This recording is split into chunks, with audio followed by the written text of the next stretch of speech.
So at first, we wanted to target all of the higher end Vietnamese restaurants in New York. And, we would visit them and we found out that a lot of them already had something similar that they were making for way cheaper. So what was their incentive to buy something way more from another brand? But as far as like other cultures and stuff, it was just on the way back from visiting that account. And then with Latin American flavors, for example, like margaritas are also salted lemons as well. So it was just cool seeing like the reception to our very specific product, like very specific niche product by with other cultures. And I think that people can just, no matter what culture they are really trying to push, like for their specific restaurant or bar, they just appreciate our authenticity.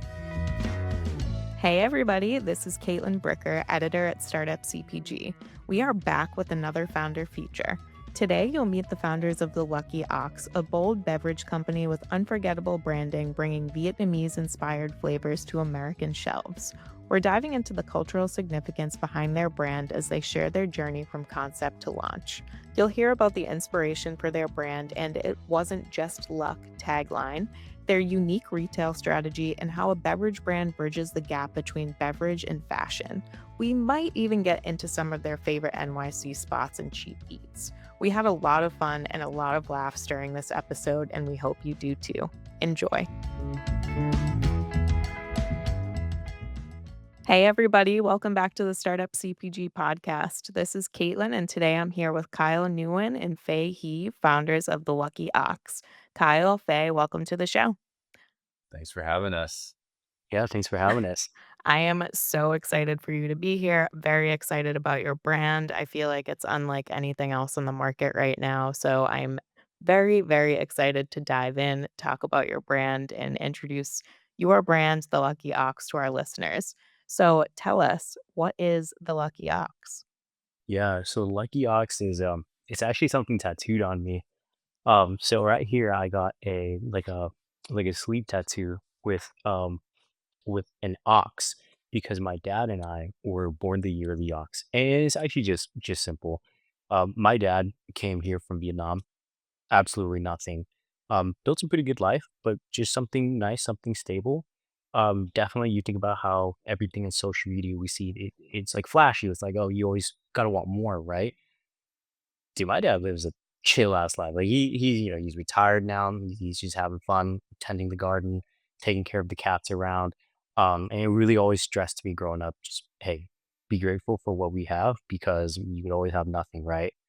And so that's why the Lucky Ox is kind of an homage to that, where this ox is in a running stream in front of rice paddies. It really symbolizes a lot of the hard work and a lot of the journey, like that that our parents put in for us, and that's why so much of our brand is just kind of this just appreciation for that.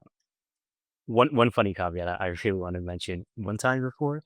So Lucky Ox, like it has a story, like it has a real meaning, like deep core meaning to me, right? It's literally a reflection of like my family, my upbringing. Dude, one time, somebody just like came up and like, "Hey, I really like Lucky Ox's name. It's really good for SEO. I'm really smart that you guys chose that." I'm like, "Bro, take here's an actual story. We're not doing this for like marketing purposes, you know?" It just happened to be a lucky accident, I guess you could say. That's really funny. So, if people aren't familiar with the Lucky Ox brand, what can they expect when they see a bottle of your product on the shelf? Yeah, so we're doing very unique flavors. We're doing culturally authentic Asian beverages with flavors that we grew up with. So we started with our Vietnamese lemonade sparkler, which is a modern take on chun moi, which is salted lemonade made with aged lemons, and you'll find that in the back of a Vietnamese grandma's house, her kitchen, or a fuzz shop.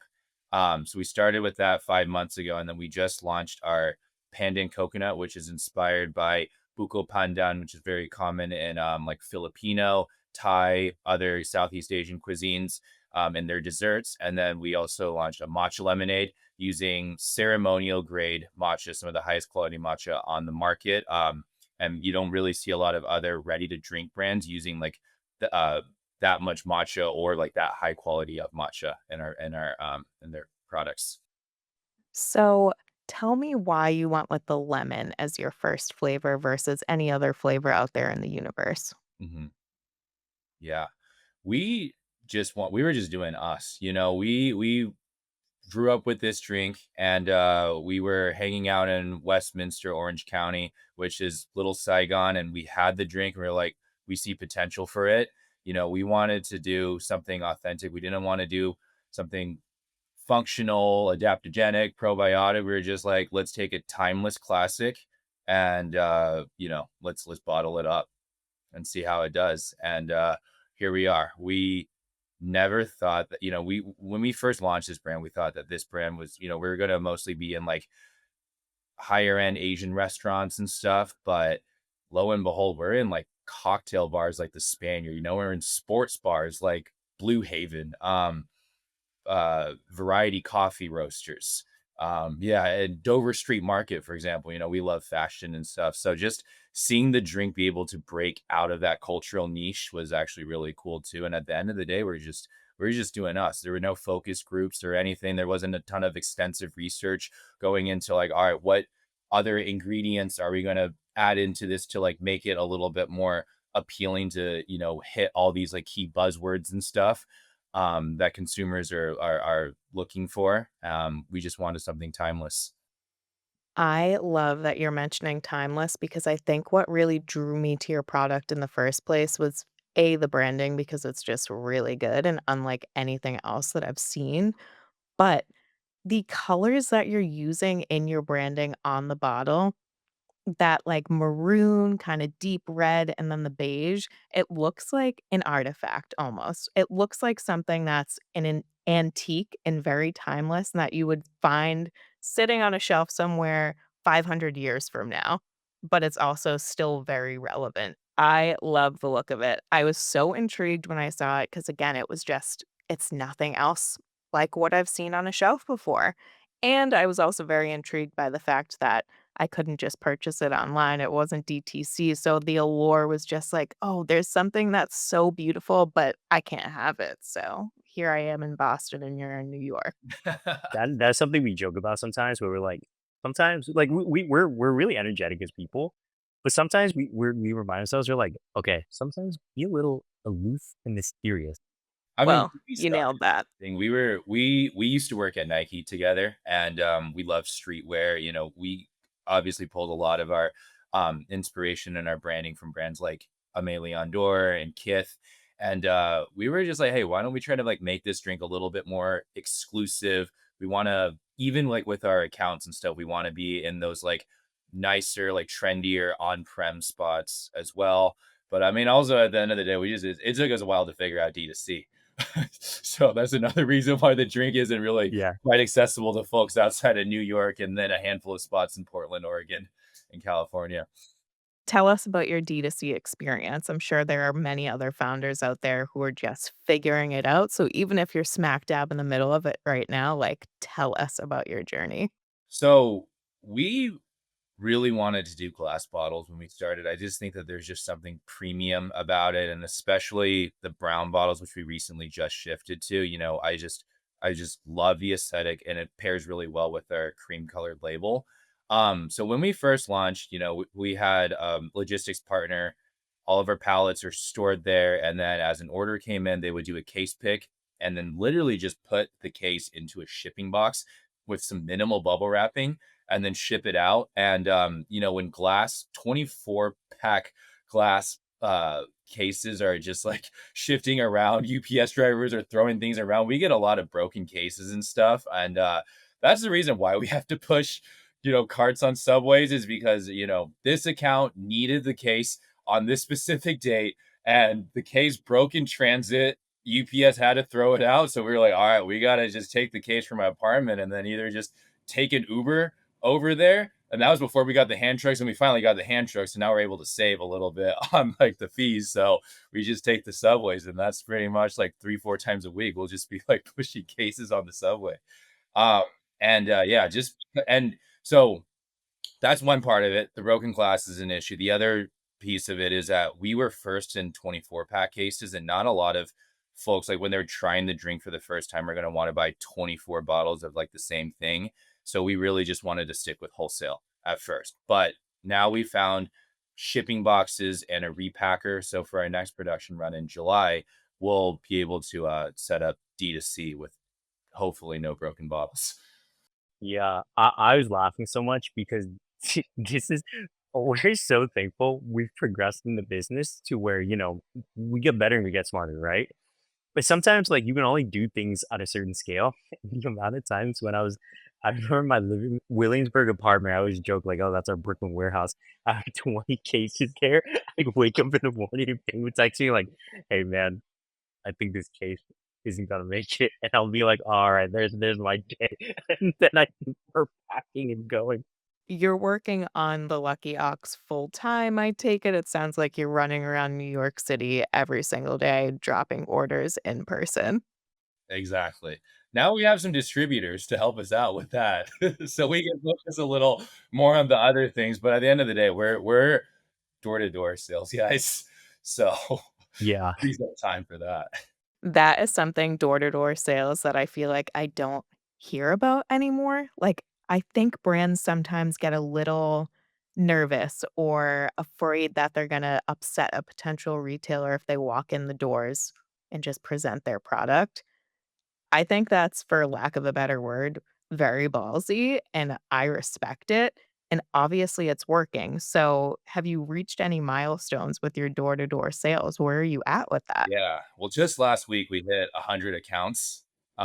Yeah, most of that was through Kyle and I going door to door. Our distributors opened up a handful of them, but yeah, we originally were thinking of launching this business in California. I was like on my last week in New York, and we finally had bottles. I just loaded up my backpack up, and I've never worked in sales or anything before, but yeah, I think at the end of that first week we had like 5 accounts, and by 2 weeks in, we had, like, a dozen accounts, and then I was like, "Alright, Kyle, you gotta move out here, like, all the businesses out here," and then we launched in November, and then by the end of the year, we were at, like, 40 accounts, and I was like, "Okay, this door-to-door, I guess, thing is kinda paying off," even though I'm freezing my butt off in the cold, in New York. I'm from California, and, like, I'm not used to the cold, and my hands are just chafed from how windy it is and how cold everything is. I'm wearing, like, a thick parka with 12 glass bottles in my backpack just, like,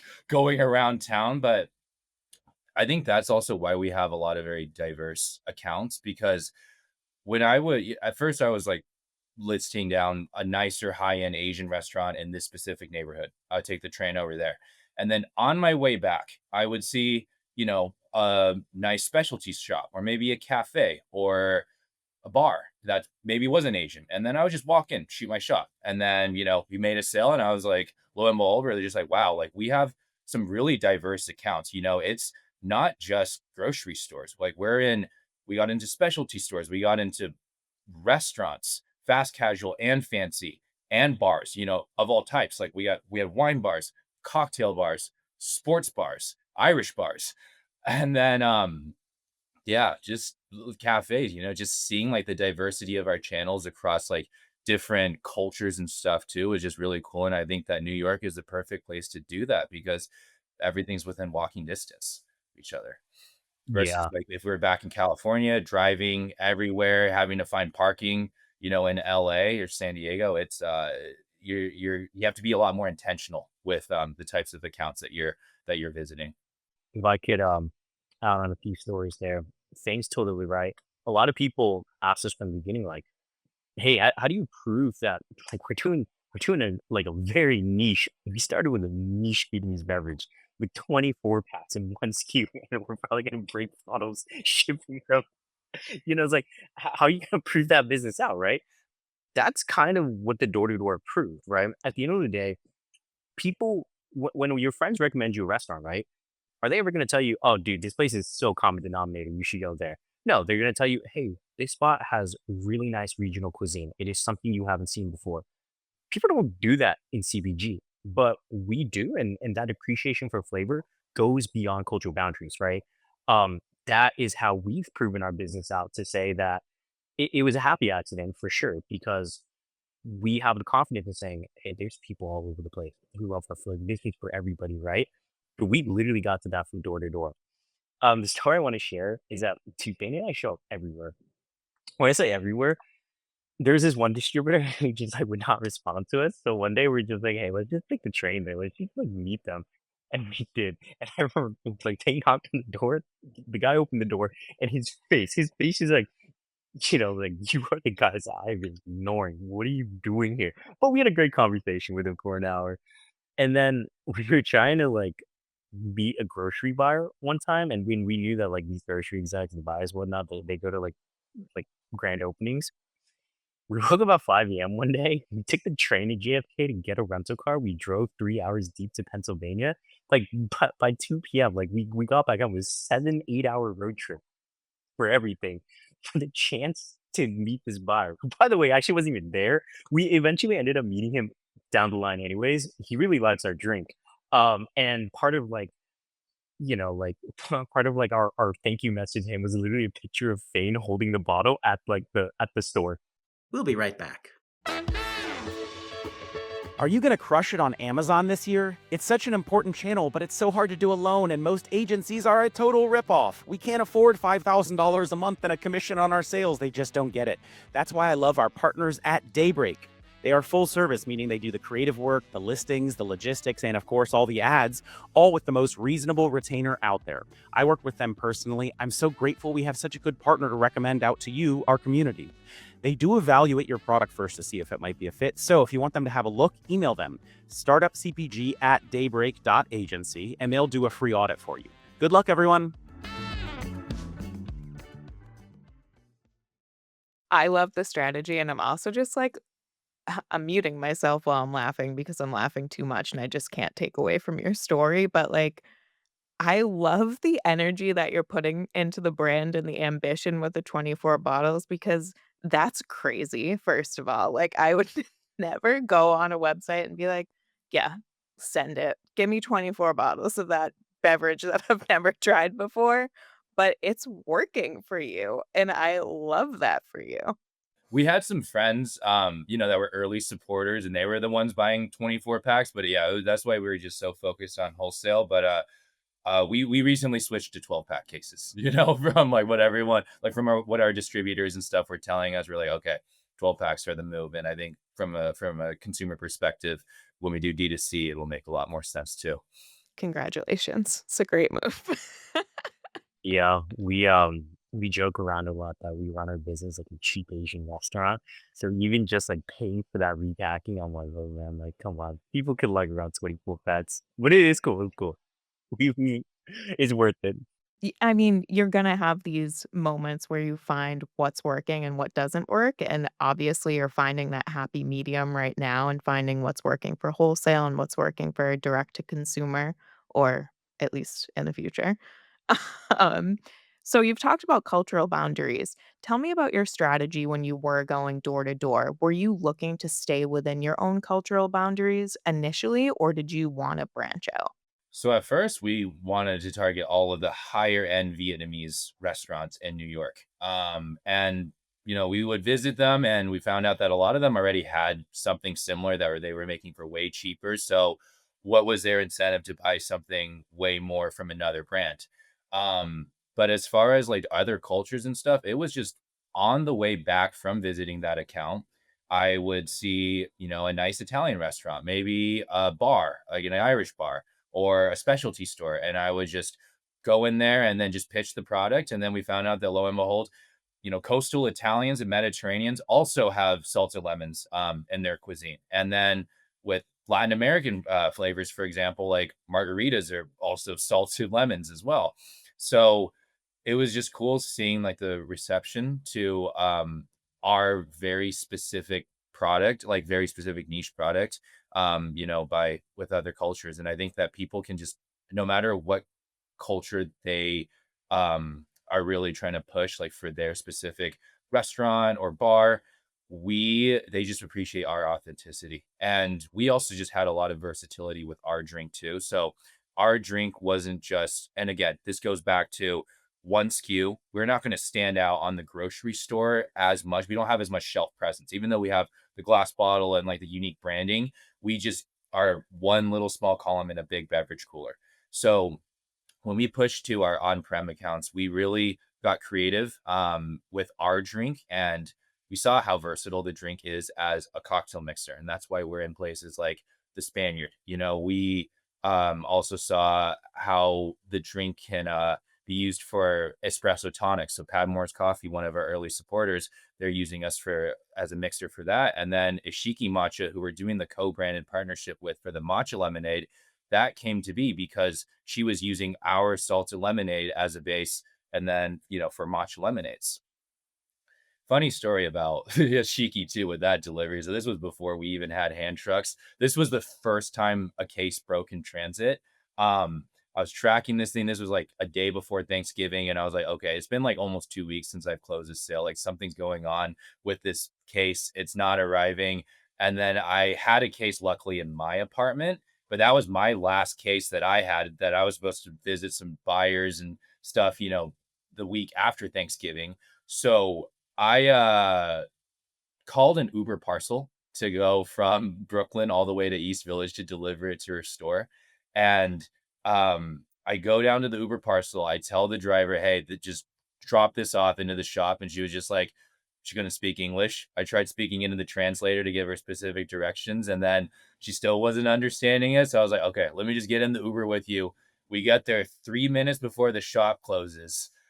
And then, from there, the rest is history. Like we have the co-branded collab with the Shiki now, but then I was out of bottles, for that week. So I had to ask my friends to buy a couple bottles from our new, our accounts. And then, so I could literally just use those bottles to give to other buyers that I was meeting then next week.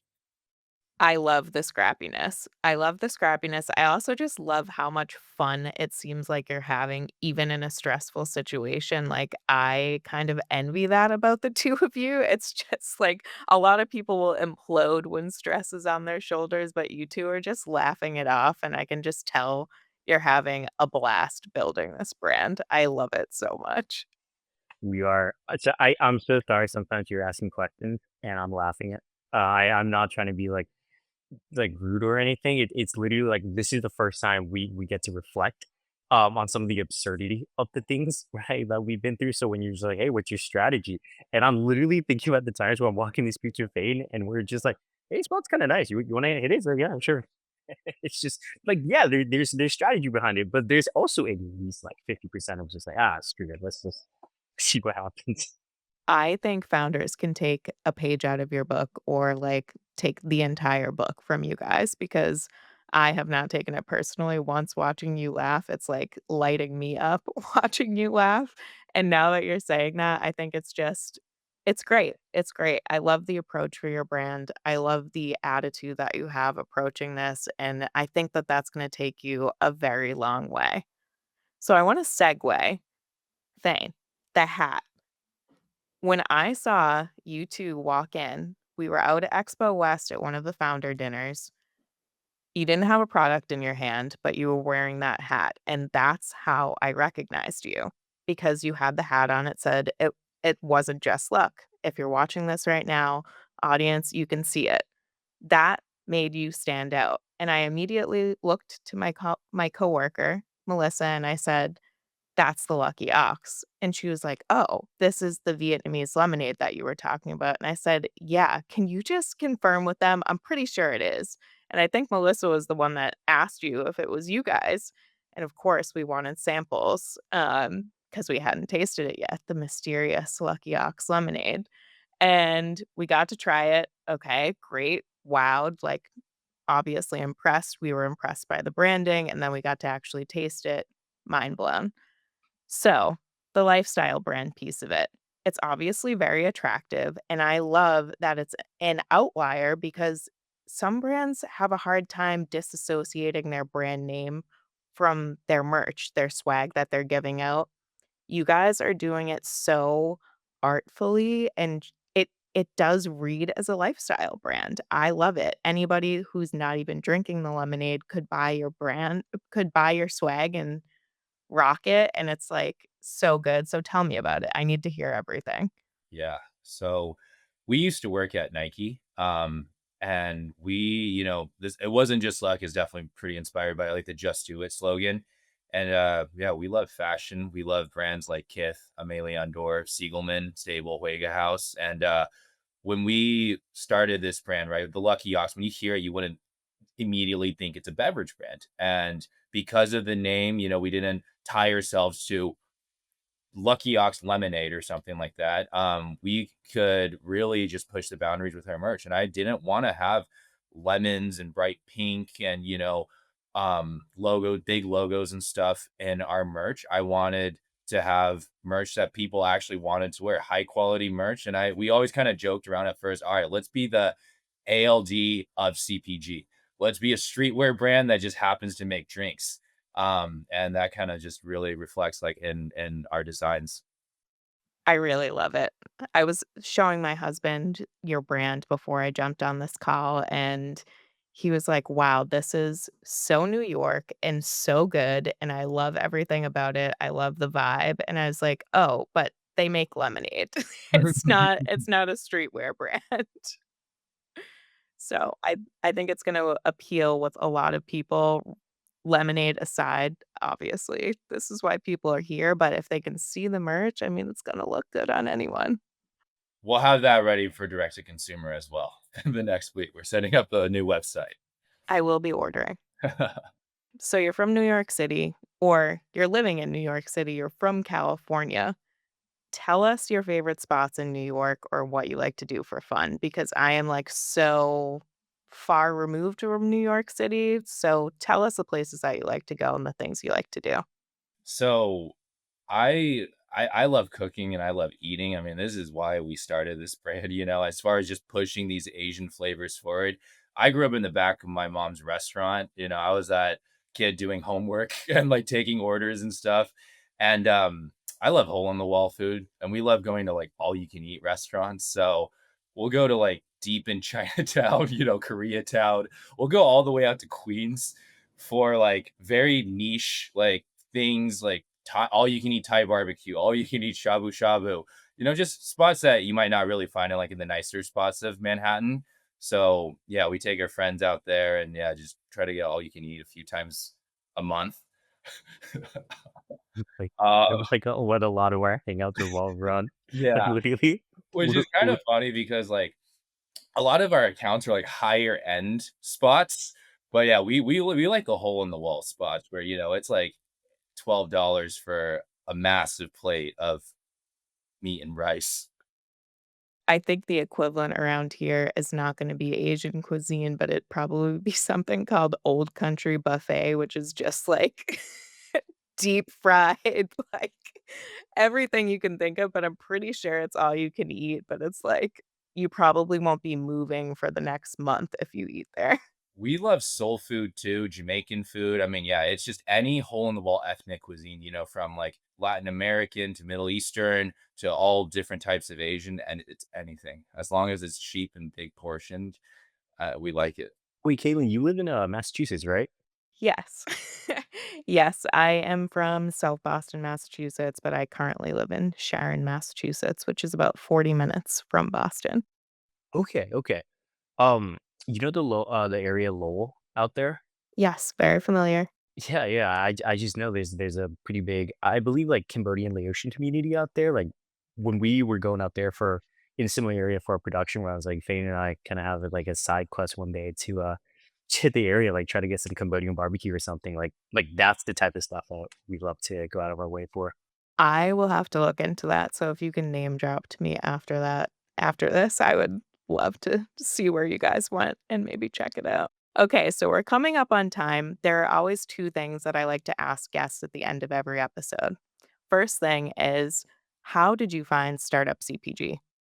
Yeah, how we found Startup CPG was, I mean, we've been really lucky to have a lot of mentors for us, like Alex from Leisure Project is one that comes to mind. Ross from CEO of Moss. And they've been always been telling us, yeah, like go look into Startup CPG for like the latest like events and just to get your questions answered and stuff. So yeah, it was really just through like the people that have just been helping us in this journey. I always like to say that CPG brands can find their CPG BFFs in Startup CPG. Like, it just works out so well because everyone's going through the same thing, everyone's got the same questions, and it's the sweet spot in CPG. Definitely. Okay, so now where can people find you? Where are we going on the internet to find you? What's your website? What's your socials? Okay. So website is luckyox.co. Instagram is the at the Lucky Ox Co. Amazing. Hopefully, next time I see you, I'm going to be outfitted in some Lucky Ox gear. I am so excited to see you guys again. Can't wait to see where your brand goes. Super, super thrilled for you. I'm just, I can't wait for people to get Lucky Ox in their hands. So, thank you guys very much for joining me today and good luck with everything. Thanks for having us, Caitlin. It was a pleasure. Bye, Thanks so guys. much, Caitlin. All right, everyone. Thank you so much for listening. If you enjoyed this episode, do us a solid and leave us a 5-star review on ratethispodcast.com/startupcpg. I'm Caitlin Bricker, the host of the Founder Feature Series and editor at Startup CPG. Feel free to find me on LinkedIn or reach out to me on Slack and get on my radar. I'm always keeping my eyes peeled for new and emerging brands to spotlight. If you're a potential sponsor who would like to appear on the podcast, please email partnerships@startupcpg.com. And finally, as a reminder for anyone listening, if you haven't already, we would love for you to join our free CPG community on Slack. You can sign up via our website at startupcpg.com. See you around.